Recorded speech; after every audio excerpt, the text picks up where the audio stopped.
everyone. Today we're going to make sausage popovers, which are kind of like mini Yorkshire pudding with sausages, so actually mini toad in the hole.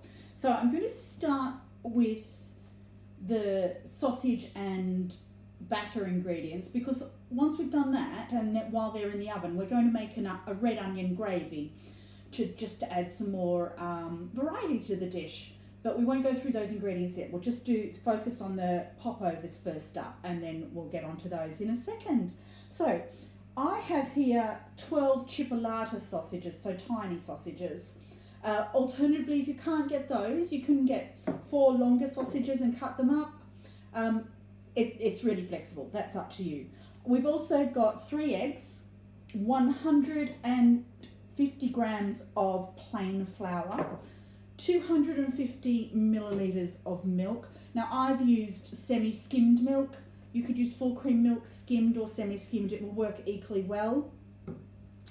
You need, optionally, a teaspoon of whole grain mustard. You don't have to add that. And you need some sunflower oil. You need about 4 tablespoons of sunflower oil, okay? Now, the process is we're going to make the batter first, and then we're going to let it sit for a little while and let it relax. It helps make our popovers nice and fluffy. Oh, I forgot, we also need some salt. You need a teaspoon of salt as well, okay? So a teaspoon of salt. We're going to sift our salt and our plain flour into a bowl, a nice big mixing bowl. And sifting will get any lumps out.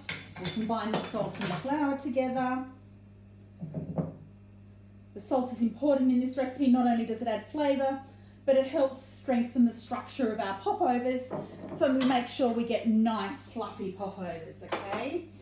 What I want you to do then is grab a wooden spoon and make a well in the centre. So make a hole in the centre of your flour. I don't know whether you can see that, but it's just like a hole in the middle of the dish. And then we're going to add, one at a time, our 3 eggs. Don't get any shell in it, just like I just did, okay? 3 eggs go into the middle. Our eggs are our binding agent in this. They help form the structure of the recipe, of the batter. Okay, and then your 250 mils of milk go in that as well. Okay, I'm going to use a balloon whisk, and we're going to whisk that around till it's a nice smooth batter. It's going to be quite runny. Okay. Get all of those lumps out. You don't want any lumps of flour in your popovers, do you? Okay. Once that's mixed up, we want to rest the batter.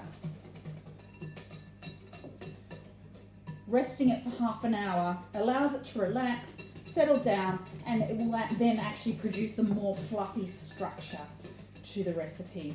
Right, all of those lumps are out now. I'm going to put my teaspoon of whole grain mustard in. Like I said, you can flavour this up with anything you like. You could put chopped chives, mustard, some herbs, or you can just have it completely plain. It depends on what you prefer. It's really a matter of taste. Okay, now you can see how runny that batter is. It's just almost like a pancake batter, isn't it? Okay. And that we're going to set aside and let settle down. While that is sitting and resting, I'm going to prepare my popover pan. So I have a great big Texas muffin tin, okay? So you need something similar to that.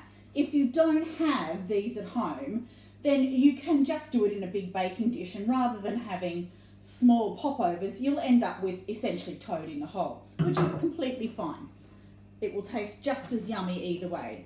And what we're going to do, it's really important that we do this step. I'm just going to wipe my mustard off my spoon. We're going to add a teaspoon of oil to the bottom of each of the muffin holes.